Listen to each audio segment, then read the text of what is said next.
I won't do that on the air. I do have a mute button, and I will mute it if I start having problems. Okay, 10 seconds. This has got to be the worst. I may have to move to We're Virginia. on Facebook. Stop. We're on Facebook? Welcome to the Veterans Impact Show, where we continue the mission of highlighting veterans and service organizations who continue to serve our community and our nation. We're brought to you by Fairway Independent Mortgage and Lone Star Wealth Strategies. Don't worry, retire happy. Welcome aboard. Hey, welcome aboard. This is Jim Blythe with Chuck Wright, and I just hit something in my computer, so I'm praying that we're all together still. So I want everybody to know this is a great day and a great program that we're going to have, not just about leadership, but what we talk about with Continue the Mission. We have Admiral Mike Manazir, and he is a Top Gun pilot. He is a commanding officer of the Nimitz. He is an admiral. He worked for the Chief of Naval Operations. Mike, you have had such an unbelievable career, and then you continued the mission in your work with the National Defense Foundation. So let's get started and talk a little bit about you grew up, and you and Chuck have a lot in common because you were both military brats. So tell us a little bit about what motivated you to go to the academy and why you had such a determination. Hey, Jim, thanks. And it's great to be here with everybody. And the fact that we're live is awesome because I do my best work when I'm live and there's like no mistakes because it's just going to bring it. So good to be here with Chuck and Diane, and my superhero manager, Kim Francis, is also on. And, we're getting the word out there about leading and leading from your heart. But what really got me going was, my dad was a 1958 graduate of the Naval Academy. I'm coming here to you guys from Annapolis, Maryland. Academy's about 8 minutes in front of me this way. And never thought we'd settle here, but it's just wonderful to be on the water at my alma mater. So my dad was a 58 grad of the Academy, Jim. And I heard Academy stories through my young life. He took us to a football game. He was a Marine. So dad's a Marine. He's an air control guy, a Max MACSCO. And we were stationed in Beaufort, South Carolina down there. And he took us to a Georgia Tech Navy football game. So Annapolis came down to play Georgia Tech, 1974-ish. And he took us to a football game. And we went in there sitting on cement, the cement bleachers in that old stadium. And the mids marched on like you see them doing the Army-Navy game. And I had a flash. I saw those long black coats and the white hat. And I said, that's what I'm going to do. That right there. That. The vision in my head was, I'm going to the Naval Academy. Turned around, told my parents that. And in fact, I tell people now when I mentor them about going to the academy, I say, what do you want to do afterwards? What attracted you? And if they've got that internal fire and that vision of going there to do something to serve the nation afterwards, and for me, it was flying, then I know they're going to succeed. And so on Monday, I went to the guidance counselor at Robert Smalls Junior High School. She took out an 8.5 by 11 sheet of paper, drew 4 columns on it, 9th, 10th, 11th, and 12th grade, wrote all the courses I had to take, and says, you're going to the Naval Academy, you go take these courses in high school.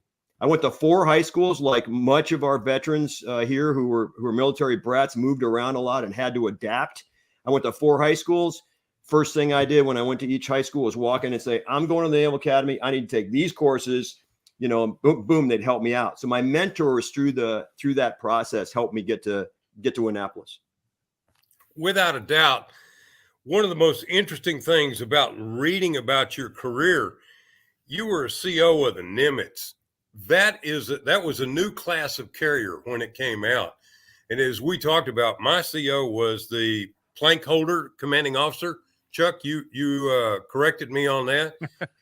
I'm always correcting the squid. The Nimitz had to be one of the most unbelievable experiences to command. What did you have, about 5,000 sailors on board? Yeah. And how many aircraft did you have? About 70. Wow. Yeah. Oh, Jim, people ask me what my favorite tour was. CO of the Nimitz, best job in the galaxy. I could have stayed there my whole life, not done anything else. That is to be the commanding officer of a United States, Navy nuclear powered aircraft carrier is epic. You got 5,000 people, 2 reactors, an airport, 70 aircraft, man. And you just run it the whole time. Go ahead, Chuck. Well, I was going to ask you, one of my favorite trick questions for all of our military guys. Name the officer who has the most direct and actual power in the entire military. The executive officer. Well, that's close. And the answer is it's the captain of a Navy ship at sea. Oh, let me tell you a story. Okay, I'm so glad you set that up for me so I can knock that T-ball into the outfield. So, great story. You're right. So you're a dictator when you're the captain of a U.S. Navy ship. You can be a benevolent dictator or you can be not so nice. But CO of the Nimitz, several COs before me, Captain Jim Ferkel, he says the most powerful man or most powerful person. Sorry for everybody. We now have Amy Bauernschmidt as the CEO of the Abraham Lincoln. So we finally have, a non-white male CEOs of our aircraft carriers because it takes so long to come up through the ranks. But anyway, the most powerful person on the carrier is the executive officer. If the executive officer wants 1,000 people to muster on the hangar bay, he makes a call on the radio. Yep. If the commanding officer wants 1,000 people to muster on the hangar bay, he calls the XO. Yep. So trick question, but yes, you're right. The CEO is kind of the benevolent dictator. But I lucked out. And as you read in my book, in which are several behind me, it looks like that. There's a story in there of really not yet. Thanks for that picture. But I failed to select for an aircraft carrier every time for the Navy promotion panel until the very last time. And I was crushed because it's a 10-year path to get to the carrier. I hadn't been selected. And I was crushed and I was angry and I was yelling at the Navy. And then it got me comfortable with what to do when I wasn't a carrier. Well, the last look, they picked me for Nimitz. And all the times before that, the tour would not have been as good. And I got to deploy 2 full deployments, a maintenance period. So I learned how to maintain the carrier. And then I gave the ship up on the first month of my 3rd deployment in Yokosuka, Japan. So you know what? Hand of God, providence, things work out for a reason. And I was so blessed and so excited to be the CEO. It was just a wonderful tour. Got to fly Super Hornets off my own carrier. So nice. We lived on North Island, right, looking at the Pacific Ocean. Oh, my wonderful Lord. life. That might be the prettiest place in America. Pretty close. It is, guys. Hey, and I need to stop the show. I need to apologize. We've got Admiral Mike on, and we have no idea what your call sign is. How did we get this far into the show and a fighter pilot hasn't given us his I didn't put him up to that. Well, it's not on the screen though. There is a story. Sign? There's a story there we here. Go. I'll tell you. Got to read the book on the call sign. Yeah. That's right. I should tell. That's right. What Kim would tell me to do is, send everybody to the book. No, the call sign's nasty. The story's in the book. It's funny. Call signs come from different places, and I got it very early in my career down at the training command. It's sort of a funny story, but here's the thing: in 32 years of flying before the last couple tours in the Pentagon, I never did anything else to earn another call sign. So there we go. Yeah, so it's funny. I got mine out of the training command too. I hadn't really thought about that, but yeah, mine goes way back. But and what is it? Okay. It's Chuck E. Cheese. Of course. Which came from a great night of having fun. And all the pilots that showed up at a 3-year-old's birthday party at Chuck E. Cheese had more fun than all the kids. Yeah, diving into those plastic balls. Oh, yeah. Yeah, we had way too much fun. Way too much fun. I got to tell you, we couldn't get Admiral Beale on, Woody Beale. And I don't even want to know how Woody got his call sign of Woody. But you guys you'd go through so much to be an admiral. Now, before you were on the Nimitz, you were on the Sacramento. And that is a supply refueling ship. Right. And she was active in Vietnam. We went alongside her a number of times. And I don't think anybody comprehends, unless you can show them a video of what it's like to do an alongside refueling, resupplying. And Chuck knows because they're doing helicopter. Hey, Squid, it's Yeah. called at-sea replenishment. Thank you. I'm like, I Thank got to you. educate you on everything naval. Well, I was there, and I got to tell you, I saw the Sacramento in action a Yep. lot. That Yep. takes a tremendous amount of seamanship. Plus, in order for you to get the Nimitz, you had to go to nuclear training. Yep. And Yep. so basically, people just don't understand the level of training and leadership that you have to exhibit.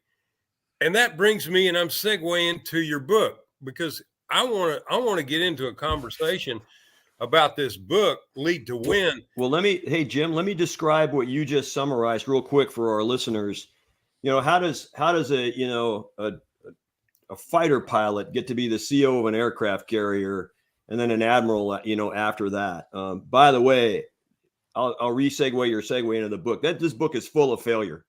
Somebody might say, well, look at Mike's bio. He graduated the Naval Academy. He's a fighter pilot. He went to Top Gun.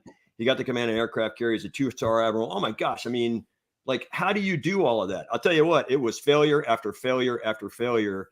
And I kept my North Star, which was just, I want to continue to go, and I'd pick myself up. So the book's full of failures, resilience, keeping that end in mind all the way through. But real quick, so aircraft carrier CEOs are always aviators. In 1926, Congress put a law down because there was fighting between the surface guys and the aviators about who should command our capital ships, which started to be aircraft carriers after battleships. And so they put a law in place. And so it's always an aviator. I support that, actually, not parochially, but you have to know what's going on when the airplane's coming aboard as the captain, because sometimes it's really non-standard or unprecedented. And there's another story in the book about an unprecedented landing that I controlled as a landing signal officer when I was a lieutenant commander. So after commanding VF-31, my fighter squadron, they selected me for nuclear power. I went down to a year and a half of nuclear power school, just teaching me just about the aircraft carrier in Charleston, South Carolina, and up in Saratoga Springs, New York. And I got qualified to operate a nuclear power plant. Then I spent 2 years as the executive officer of Carl Vinson. And we were out at sea during 9/11. We were around in the southern tip of India when the towers got hit. So 6 weeks later, we were launching strikes into Afghanistan. I was second in command. After that, I commanded Sacramento, and that's part of the process. So the Navy gives you a deep draft ship. So the Sacramento has 38 feet of draft. So the area of the ship below the water, which is the same as the carrier. So if I had bumped the Sacramento into something I wasn't supposed to, a rock or another ship or something like that, I'd go, hey, thanks, Captain. Have a great career. Thank you very much. And I would not have commanded a national asset. Once I finished command of Sacramento, I had a staff tour on the Staff Commander Naval Air Forces in San Diego, and then selected Nimitz out of there. I completed my Nimitz tour 10 years after I started nuclear power. So it's a 10-year mostly at sea process to get to the point where you're qualified. Here's the other nuance I'll tell you about, Jim. It's like, how do you go from flying at, Mach 1 plus or, 5 miles a minute to commanding a 100,000 ton ship? The relative motion is the same. It's the same. So us aviators can look out the window at something and know how we're going to pass it or how we're going to join on it. So you watch the Blue Angels join on each other. That's relative motion. It's the same with a ship. It just happens really slow, just really slow.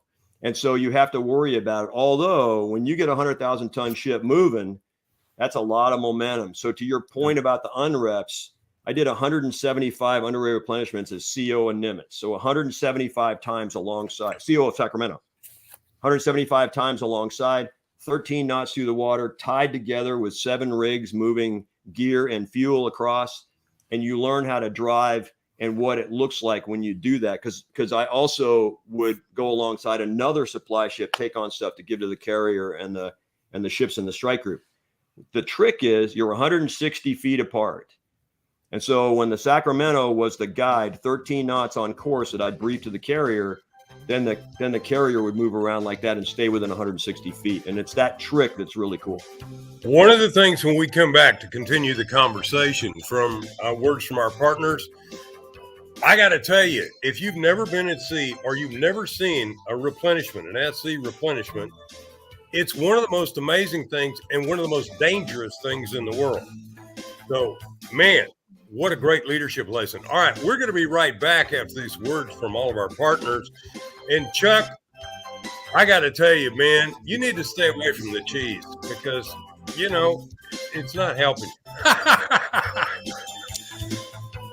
I think he was trying to be funny, but I'm not quite sure where he was going with that. All right. We'll be right back. This is the Veterans Impact Show with Jim and Chuck and Admiral Mike Manazir.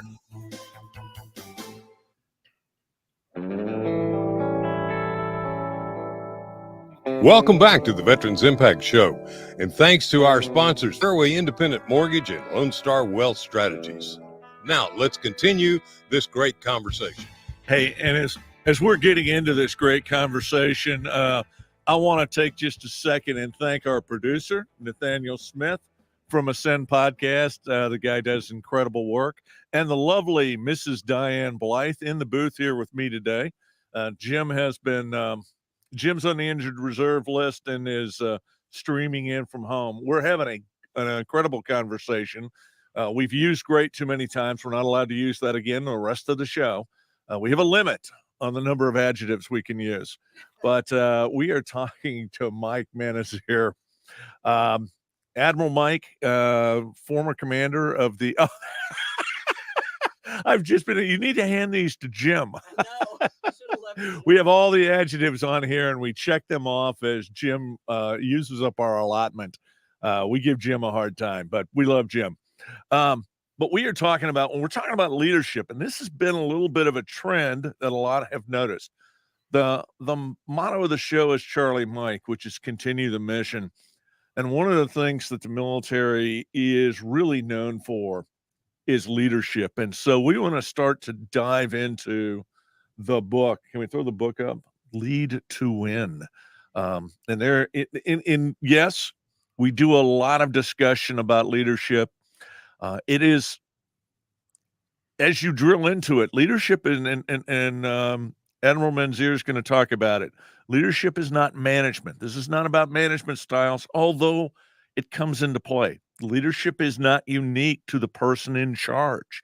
Everyone, from your own individual to the guy who's running the largest corporation on the planet, will exhibit leadership at every level. And it is something that can be learned. That's one of the things that's fascinating about it.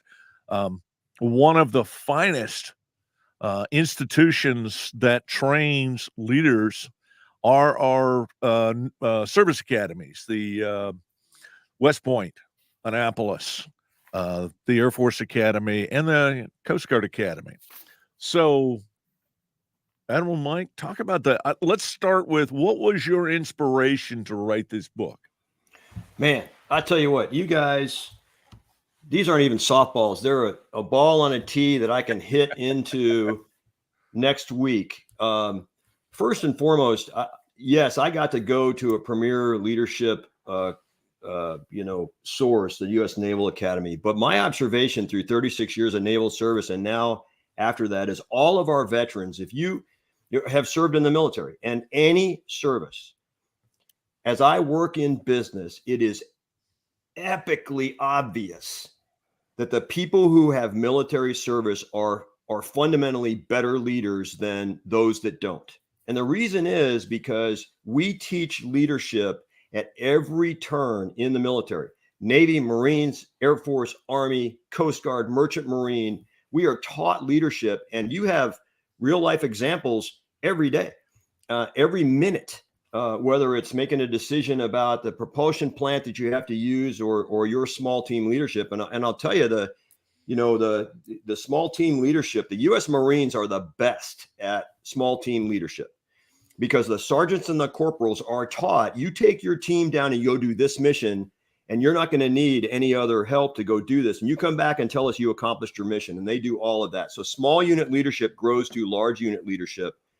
And the Marines are also very good, as is the Army, because you're taking young Americans into battle with you. You're responsible for them. They're also really good at leading into danger and taking a group with you to influence that group. So I wrote my book because I have stories running around in my head. And every time somebody would ask me a question, either in the latter part of the Navy when I was a captain and an admiral, or into business now, I don't really have an answer about leadership. I have a story, and it shocked me. And so the way the book is written, it, up here it says, learn how to lead to win. Okay, so learn how. And what I want to tell people, when you lead without your title, and I've had a lot of titles, skipper, captain, admiral, I'm a 2-star. Well, oh, look, he's all of that. No, man, I put on my pants the same as everybody else. I learned coming up. This is how I learned. So I learned how to lead, and I would teach people how to lead. Well, guys, I got to tell you, this is so important because we want our civilian community to know that our leadership can help bring this nation back together. And with men like Mike, you can't ask for more. One of the other things when we come back, I want to talk about education, because without a doubt, the military leads the way in education. And that is a very, very, very important thing. So this is Jim Blythe and the great Chuck Wright, better known as Chuck E. Cheese, one of the greatest SAR helicopter pilots I've ever known. And I've known quite a few because I served in HC-1. And Admiral Mike Manazir, I got to tell you, we just are thrilled to have you. And I think we're going to have you come back. So this is the Veterans Impact Show.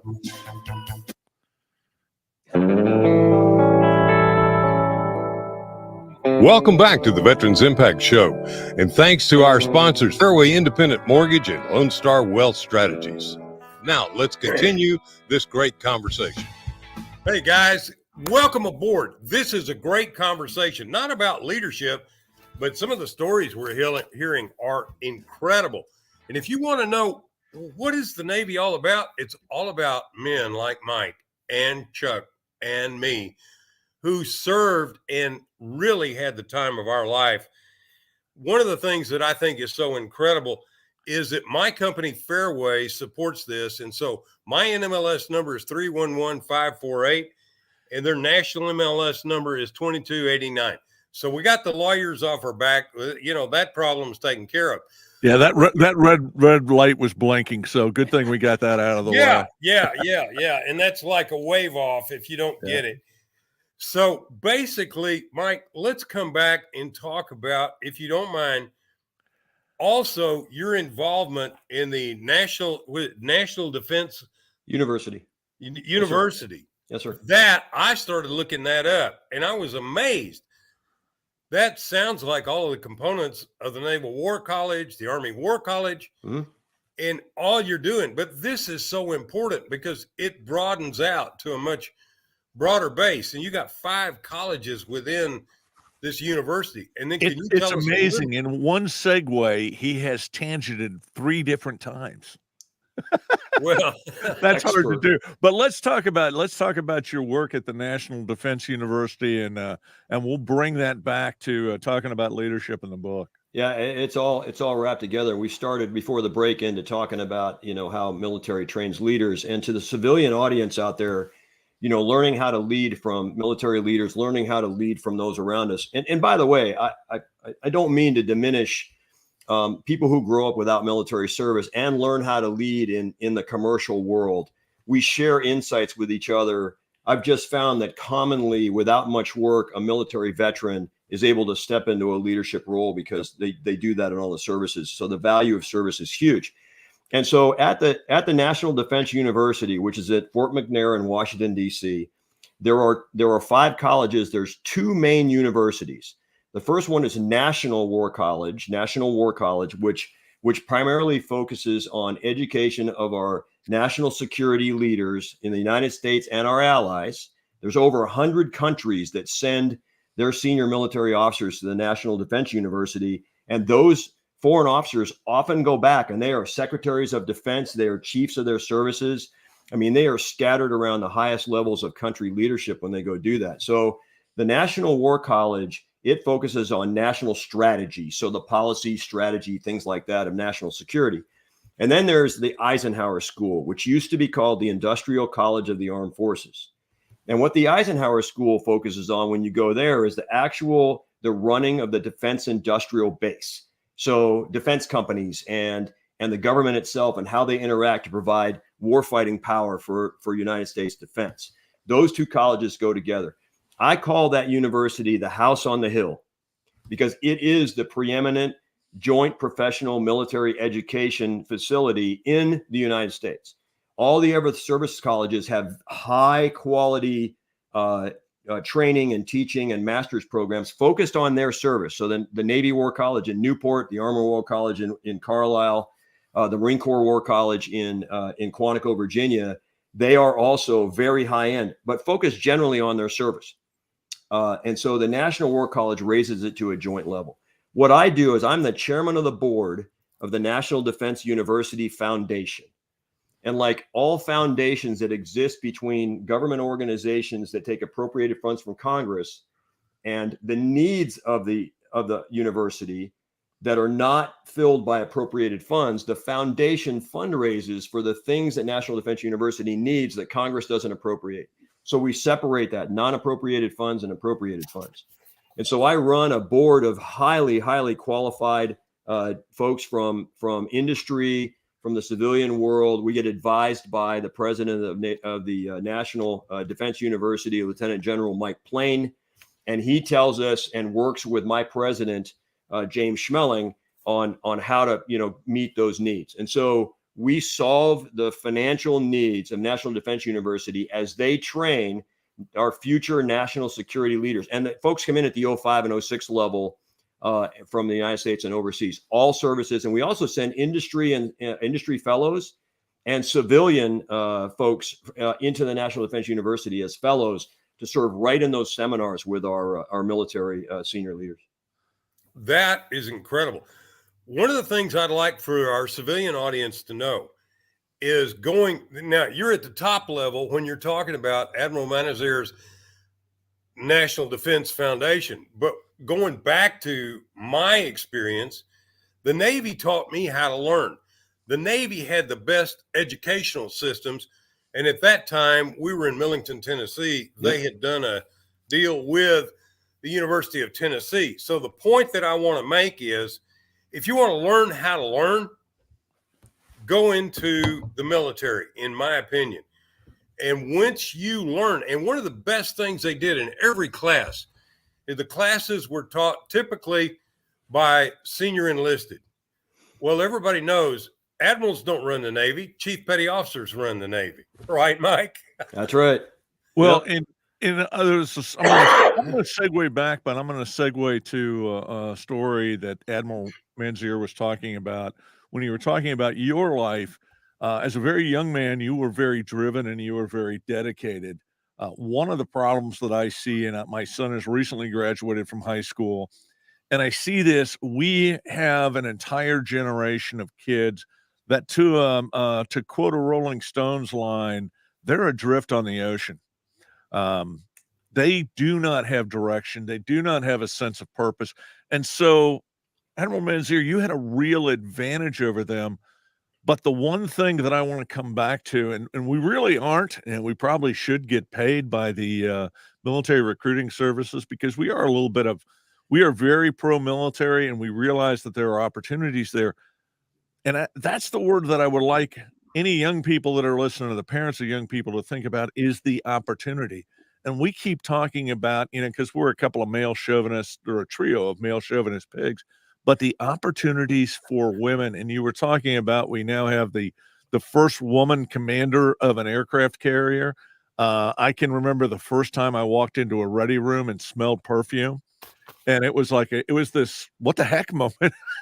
That's a smell that doesn't belong here. Although it classed up the place more than a little bit, but I saw it almost immediately. Women are more than capable pilots.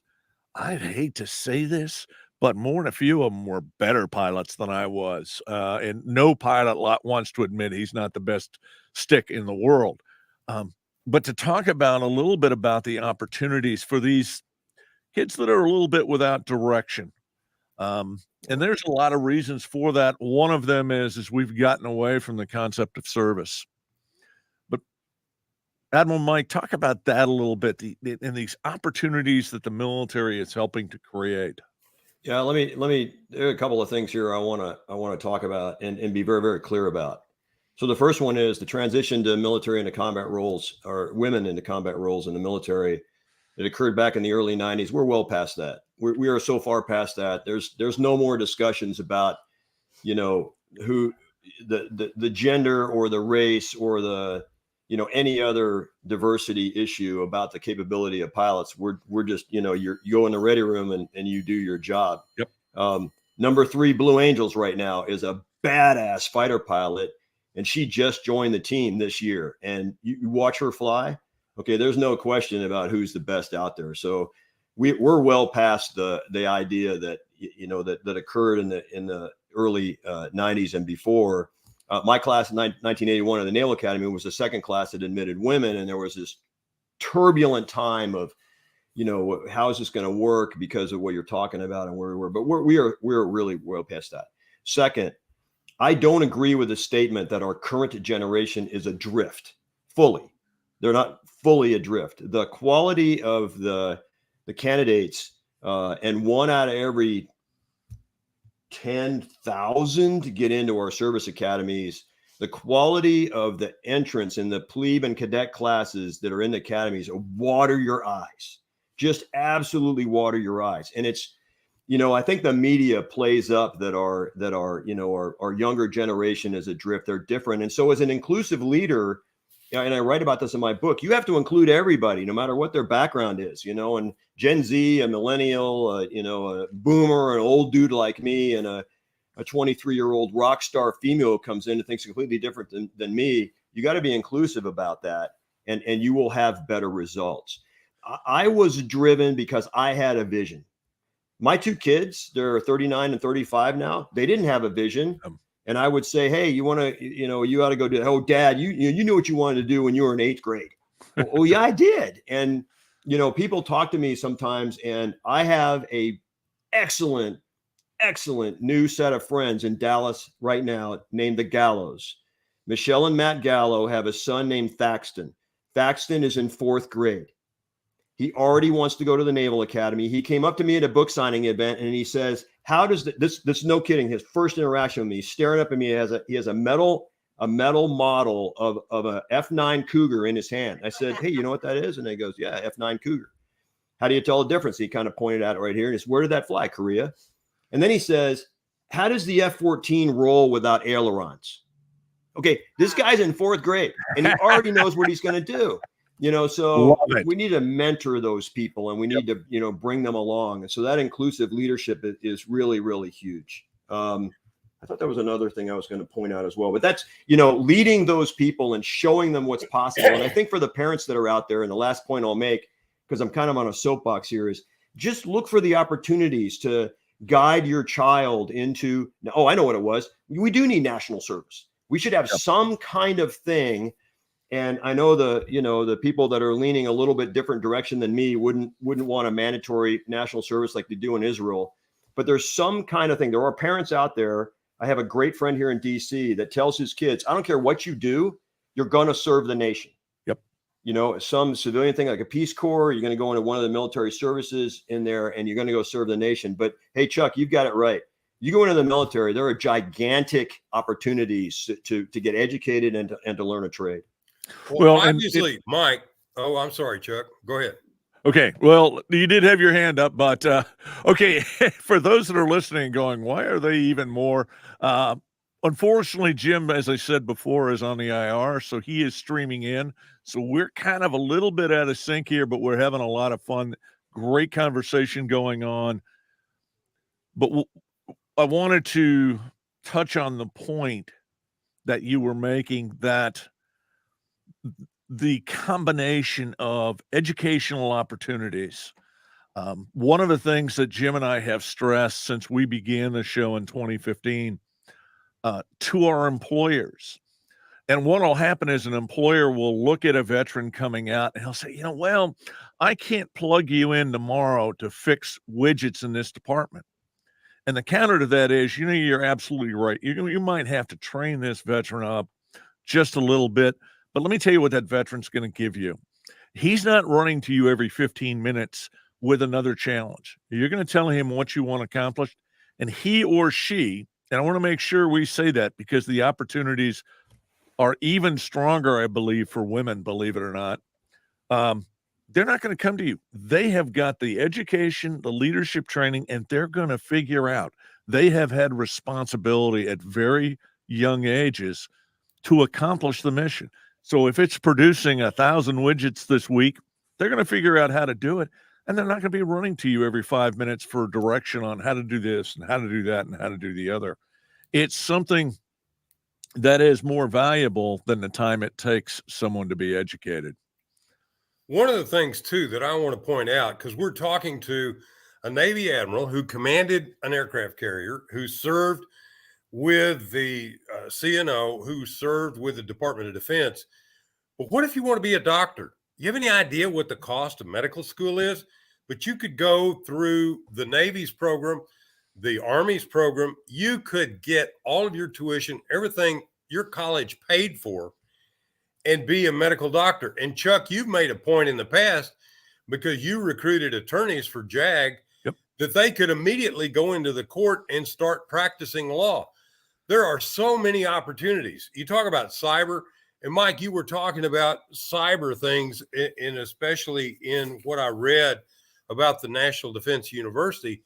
There's so much there. This is where you get the fundamental. This is where you get the training, is in the military. This is wonderful. You guys are making a wonderful point. We're going to, sounds like we got 60 seconds. That's just the 60-second alert. Okay. There are so many opportunities to do all of those things. I have a great friend who's a Navy psychologist, and she's a captain now. I went to her and said, you could make so much more money on the outside. And she says, no, I stay here because they train me for free and in greater and greater and greater capabilities. And so, yeah, you serve, but you get that free training. It's fantastic. So we're going to take a break to hear from all of our sponsors. And I want to say a special thank you to Kim Francis for bringing me Admiral Mike Manazir. I got to tell you, this has been a great conversation. We're going to have a bunch more. This is the Veterans Impact Show. This is what we're all about, continuing the mission, as well as going to have a pizza at Chuck E. Cheese.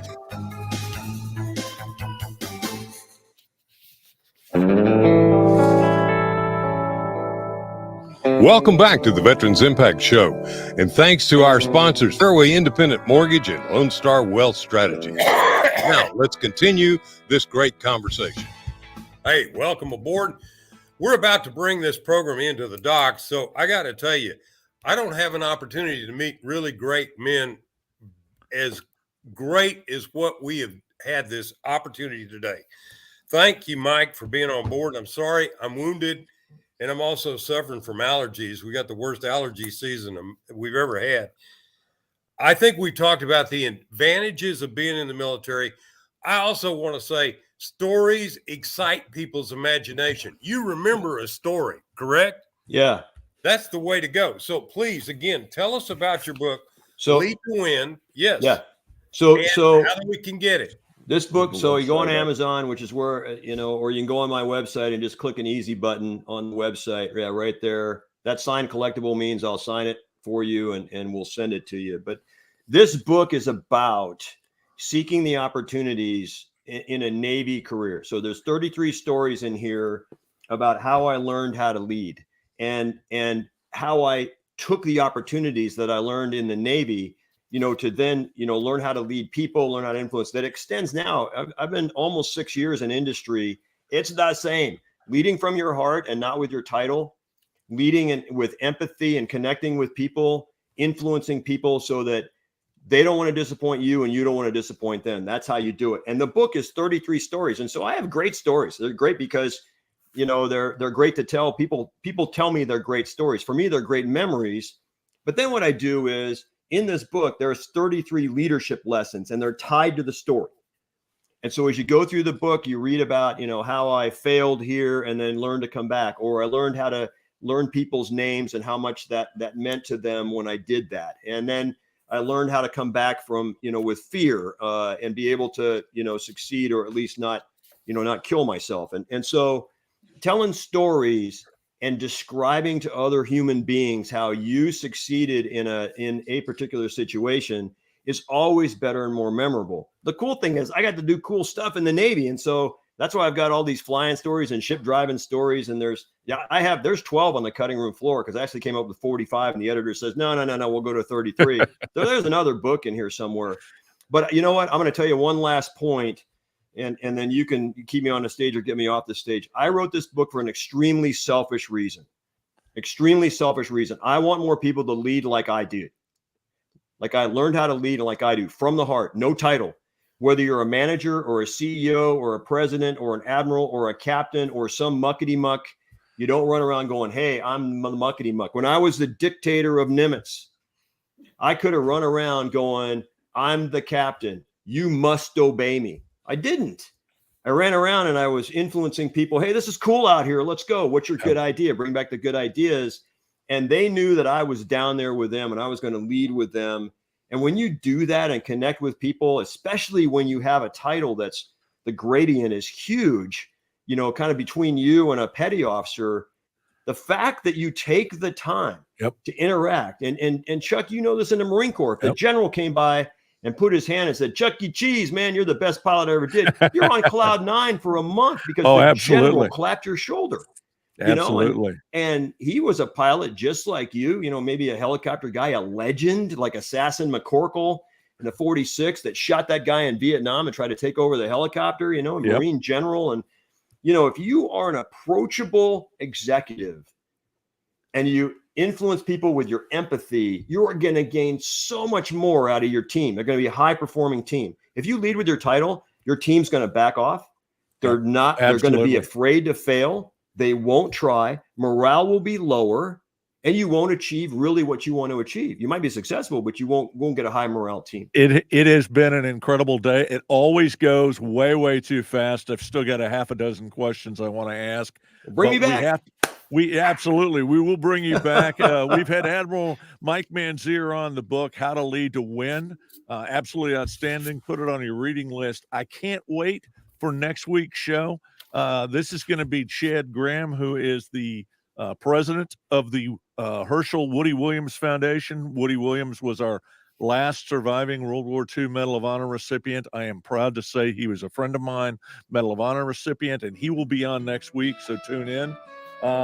Jim, I'm going to throw it over to you to finish docking these ships if you can get through the prayer. I'll do my best. Dear God of all, thank you for the blessings of this broadcast, fellowship, and leadership.